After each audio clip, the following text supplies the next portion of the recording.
Dan akhirnya saya tarik kesimpulan bahwa merawat murai batu muda hutan itu tidak boleh lepas dengan ulat candang. Tapi pemberian jangkriknya tetap ya, tetap dikasih jangkrik. Kalau sudah keluar birahi dan gacor, baru kita kurangi ulat candangnya secara bertahap. Ini pengalaman terbaru saya.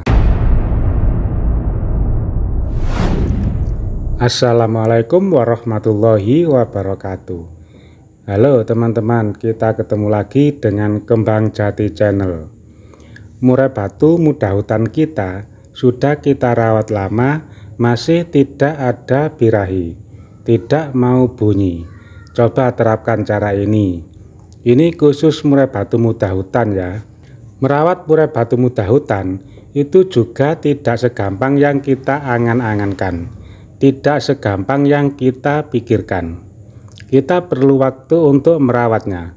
Yang harus kita lakukan adalah murai batu kita kalau masih giras atau getap, kita harus merawatnya dulu sampai paling tidak berkurang getapnya atau sedikit jinak. Tidak takut sama orang yang lewat, atau tidak takut lalu lalang kendaraan yang di sekitar dia. Makannya pun dia masih terbiasa dengan makanan alami, yaitu extra fooding seperti jangkrik dan ulat. Jadi kita ikuti dulu ya kemauan murai batunya. Settingan hariannya pun tidak mau rendah. Kalau kita setting rendah, dia kurang birahi atau kurang gacor. Rata-rata murai batu muda hutan cenderung emosinya yang tinggi, tapi untuk mendapatkan birahi itu agak susah. Untuk menaikkan birahi pada murai batu muda hutan, ada beberapa cara yang harus kita lakukan. Mulai pemberian EF yang pas, mandi, jemur, dan pengembunan. Itu harus kita lakukan secara konsisten dan sabar. Saya di rumah punya 3 murai batu muda hutan. Yang saya lakukan setiap hari yaitu saat di rumah biasanya saya gantang agak rendah, yang biasa dilewati lalu lalang keluarga, misalkan di ruang tamu, di depan rumah, atau di depan kamar mandi. Biasanya kamar mandi itu kan jadi satu sama dapur. Itu yang bagus, karena ada suara gemercik air dan ada yang lalu lalang. Istri kita semisal ya, istri kita itu pas lagi masak, itu kan lalu lalang di sekitar burung itu tadi. Itu akan memupuk mental dia supaya mentalnya lebih bagus, tidak takut orang dan merasa nyaman karena mendengarkan suara gemercik air itu tadi. Gantungannya kira-kira 2 meteran ya, jangan tinggi-tinggi. Untuk pemberian EF hariannya kita harus berikan lebih banyak dari takaran biasanya. Semisal biasanya 5 ya, pagi 5 sore 5, kita harus tambahi menjadi 8, pagi 8 sore 8, atau boleh 10. Kita juga harus memberikan ulat Hongkong atau ulat candang. Kalau saya biasanya kasih ulat candang setiap hari 1 sendok teh, jangan banyak-banyak. Menurut saya ulat candang ini bagus ya buat murai batu muda hutan. Ulat candang ini lebih cepat untuk meningkatkan birahi murai batu muda hutan. Itu menurut saya. Saya pernah mencoba murai batu muda hutan saya, selain pakan fur ya, selain saya kasih pakan fur, hanya saya kasih jangkrik, dia tidak gacor, hanya bunyi-bunyi biasa, lebih banyak ngeriwik. Sampai-sampai saya naikkan dan saya turunkan jangkriknya. Saya bolak-balik settingannya. Dia sepertinya tidak ada pengaruh. Tetap kurang birahi, tetap saja kurang gacor. Saya sampai bosan, mau saya jual itu eman, karena sudah lama saya rawat. Sudah mapan tapi tidak gacor. Akhirnya saya coba pakai ulat candang. Setiap hari saya kasih 1 sendok teh. Ini saya berikan setiap hari ya. Ini saya lakukan kira-kira 1 bulanan. Dia mulai terlihat hasilnya. dia mau bunyi gacor, dia mau bunyi ngotot.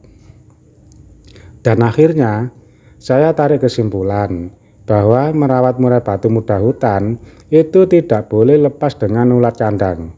Tapi pemberian jangkriknya tetap ya, tetap dikasih jangkrik. Kalau sudah keluar birahi dan gacor, baru kita kurangi ulat kandangnya secara bertahap. Ini pengalaman terbaru saya mengenai pemberian EF ulat kandang. Karena di video saya kemarin-kemarin, saya tidak pernah membahas tentang pemberian ulat kandang ini. Baru saya bahas sekarang. Awalnya murai batu saya tidak kunjung bunyi, sampai-sampai saya capek mau saya jual. Terus saya coba kasih EF ulat kandang dan ada hasilnya. Murai batu muda hutan saya mau bunyi dan gacor. Terus furnya, ini harus tetap makan fur ya. Kalau tidak mau makan fur, kita ajari supaya mau makan fur yang protein tinggi. Saya sekarang pakai fur Superfit yang proteinnya tinggi. Sebelumnya saya pakai fur lain, dia kurang gacor, kurang birahi. Terus pemandian, murai batu muda hutan saya ini sebenarnya suka mandi. Biasanya saya mandikan 2 hari sekali. Begitu saya masukkan bak mandi, dia langsung mandi. Untuk mandi ini juga saya kurangi menjadi seminggu sekali. Dan pengembunan ini bagi saya wajib ya. Murai batu muda hutan saya setiap hari saya embunkan. Karena pengembunan ini fungsinya untuk memupuk mental ya. Dan merangsang untuk bunyi. Dengan pengembunan ini dia merasa nyaman, menikmati udara di pagi hari supaya tidak stres. Pengembunan ini saya lakukan dari jam 5 pagi setelah sholat subuh. Setelah sholat subuh saya lanjutkan ya, merawat murai batu muda hutan saya. Saya keluarkan, saya kasih jangkrik dulu, lalu saya gantung di luar rumah.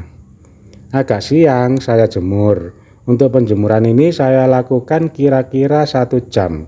Setelah saya jemur, saya berikan ulat kandang itu tadi sebanyak 1 sendok teh. Kalau dirasa sudah cukup, proses angin-anginkan itu tadi, saya masukkan rumah. Saya gantung di depan kamar mandi itu tadi. Untuk pengkerodongan terserah teman-teman ya. Kalau saya pengkerodongan siang hari, saya tidak mesti pakai kerodong. Kadang saya kerodong, kadang tidak saya kerodong. Yang pasti bagi saya, malam hari pasti saya kerodong. Itu tadi pengalaman terbaru dari saya mengenai murai batu muda hutan yang kurang birahi dan tidak mau bunyi. Mungkin teman-teman mempunyai pengalaman tentang pola rawatan yang berbeda dengan saya. Mohon tulis di kolom komentar ya, supaya teman-teman yang menonton video ini bisa memadukan antara pengalaman teman-teman dan pengalaman saya yang ada di video ini. Siapa tahu hasilnya lebih baik. Begitu ya teman-teman. Sekian dari saya akhiri. Wassalamualaikum warahmatullahi wabarakatuh.